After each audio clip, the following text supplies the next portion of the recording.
The night John Wayne saved the king of rock and roll. October 3rd, 1974, Las Vegas, Nevada. John Wayne walks down the hallway of the International Hotel, returning from another sleepless night trying to make sense of scripts that seem to get worse every year. At 67, the Duke is tired in ways that rest can't fix. Tired of pretending to be a hero when the real world keeps proving heroes are just myths. 3 doors down, Elvis Presley lies dying on the bathroom floor of his penthouse suite, a cocktail of pills slowly shutting down his 39-year-old body. The king of rock and roll, the man who changed American culture forever, is about to become another Vegas casualty unless someone intervenes. In 45 minutes, Wayne will be performing CPR on a man he's never spoken to, fighting death itself for the soul of someone he barely knows but instinctively understands. What happens in that hotel room will forge an unlikely friendship between 2 American legends and prove that sometimes heroes are real. They just don't wear capes. This is the story of the night the Duke saved the king, and how both men learned what it really means to be an American icon. By 1974, Elvis Presley was trapped in a pharmaceutical nightmare.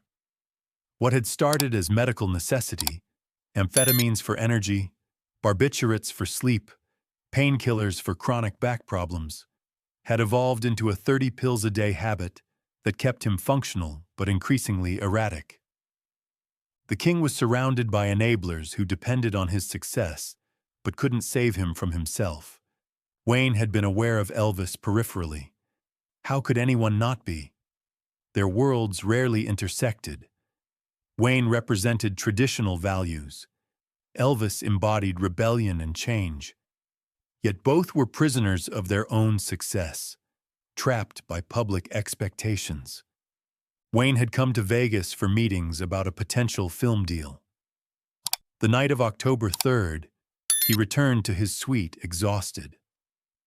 Walking down the hallway, he heard a muffled crash from Elvis's suite, followed by ominous silence.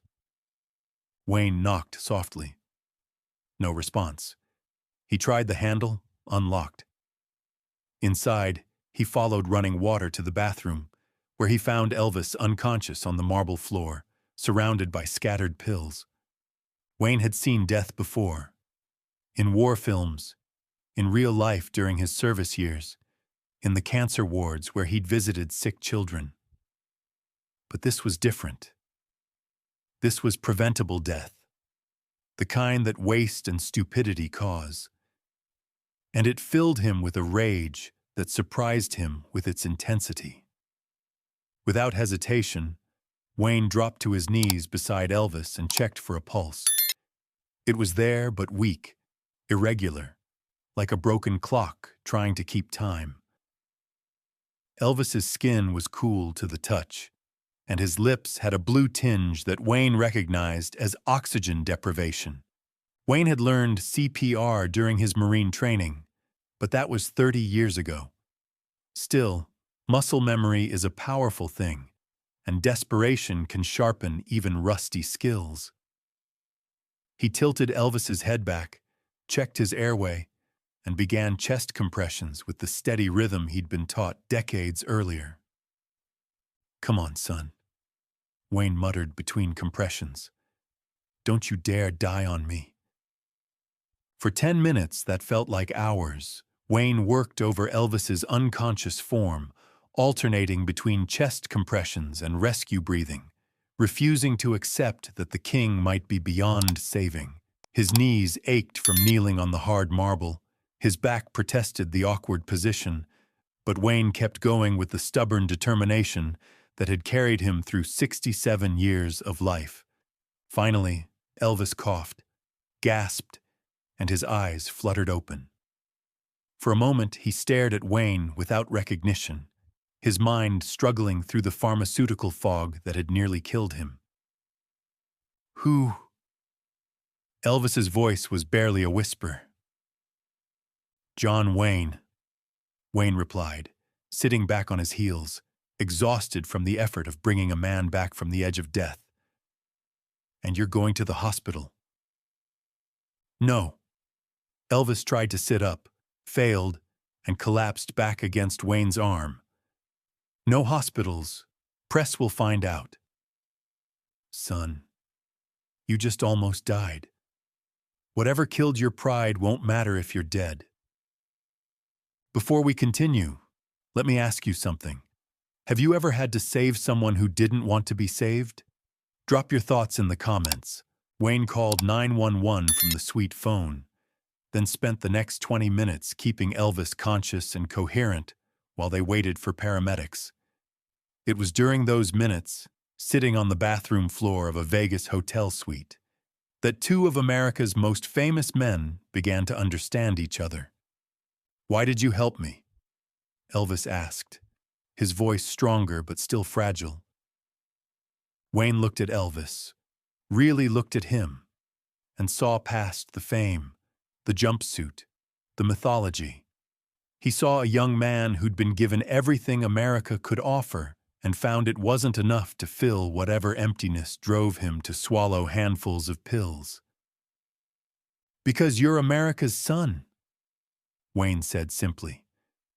"And America doesn't give up on her sons, even when they give up on themselves." The paramedics arrived and whisked Elvis to Sunrise Hospital, where he spent the next 3 days under observation. Wayne visited every day, much to the confusion of hospital staff who couldn't understand why the Duke was sitting bedside with the king. "You don't have to stay," Elvis told him during one of those visits. "I know we're not exactly cut from the same cloth." Wayne leaned forward in the uncomfortable hospital chair he'd occupied for most of the day. "Maybe that's exactly why I need to stay. You remind me of something I forgot." "What's that?" "That being young and being wrong isn't the same thing. You've got something to say that matters to people. Don't waste it on feeling sorry for yourself." Over the following weeks, Wayne became an unlikely mentor to Elvis, helping him navigate the difficult process of admitting he had a problem and taking steps to address it. It wasn't easy. Elvis had been surrounded by enablers for so long that honest conversation felt like foreign language. But Wayne had something Elvis desperately needed: credibility without agenda. Wayne didn't need anything from Elvis financially or professionally. He wasn't a family member whose love came with guilt and obligation. He was just a man who'd pulled another man back from the edge and refused to let him fall again. Under Wayne's influence, Elvis entered a discreet rehabilitation program in California, away from the Vegas enablers and Memphis hangers-on who profited from his dysfunction. It was the first time in years that Elvis had been completely sober for more than a few days, and the clarity was both liberating and terrifying. "I don't know who I am without the pills," Elvis confessed during one of their long conversations in the rehab facility's garden. "You're the same person who walked into a recording studio in Memphis and changed the world," Wayne replied. "The pills didn't make you talented. They just made you forget how talented you are." The friendship that developed between Wayne and Elvis surprised both men and confused everyone around them. Wayne, the conservative traditionalist, and Elvis, the rebellious rock star, seemed to have nothing in common. But they shared the burden of being symbols, of having their personal lives scrutinized and their every move analyzed for deeper meaning. "People expect me to be John Wayne all the time," Wayne told Elvis during one of their talks. "Strong, certain, never showing weakness. But sometimes I'm just Marion Morrison from Iowa, and Marion Morrison gets scared and confused like everyone else." "I know exactly what you mean," Elvis replied. "Everyone wants me to be the king, this larger-than-life character. But sometimes I'm just Elvis from Tupelo, and Elvis from Tupelo doesn't know how to handle being worshipped by millions of people." Wayne's support helped Elvis through the most difficult period of his rehabilitation. When Elvis wanted to quit, Wayne reminded him why he'd started. When Elvis felt overwhelmed by the work of staying clean, Wayne shared stories of his own struggles with alcohol after his cancer diagnosis. "Recovery isn't about being perfect," Wayne told him. "It's about getting up every time you fall down. And if you fall down, you call me. Day or night." Elvis did call many times over the following months. Sometimes it was 3 a.m. and he was struggling with insomnia without pills to help him sleep.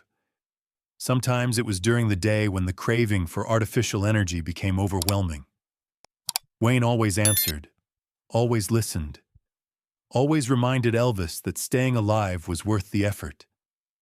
6 months after his overdose, Elvis returned to performing, but it was different. The frantic, sometimes incoherent shows of his drug-addled period were replaced by performances that showcased his voice and natural charisma without pharmaceutical enhancement. Audiences noticed the change immediately. This was the Elvis they remembered, the one who'd first captured their hearts. "You saved my life," Elvis told Wayne backstage after his first clean performance in Las Vegas. "No," Wayne replied, watching Elvis prepare for his second show of the night with clear eyes and steady hands. "You saved your life. I just kept you breathing long enough to figure out how." The friendship between Wayne and Elvis lasted until Wayne's death in 1979. They spoke regularly, met whenever their schedules allowed, and developed the kind of mutual respect that transcends generational and cultural differences. When Wayne was diagnosed with stomach cancer in 1978, Elvis was one of his most frequent visitors during treatment. The roles reversed, with Elvis now providing support and encouragement to the man who'd once saved his life. "You taught me something that rehab couldn't," Elvis told Wayne during one of those hospital visits. "What's that?" "That being a man isn't about never falling down. It's about who you become when you get back up." Wayne died on June 11, 1979, surrounded by family and a few close friends, including Elvis. At the funeral, Elvis was one of the pallbearers, his grief genuine and visible to everyone who attended. "The Duke saved my life in ways that went beyond that night in Vegas," Elvis said during his brief remarks at the service. "He showed me that America's heroes aren't perfect. They're just people who refuse to stay down when life knocks them down." Elvis himself died 2 months later, on August 16, 1977, but under very different circumstances than seemed likely that night in 1974. He died at home, surrounded by people who loved him, having lived 2 additional years that included some of his finest performances and most meaningful personal relationships.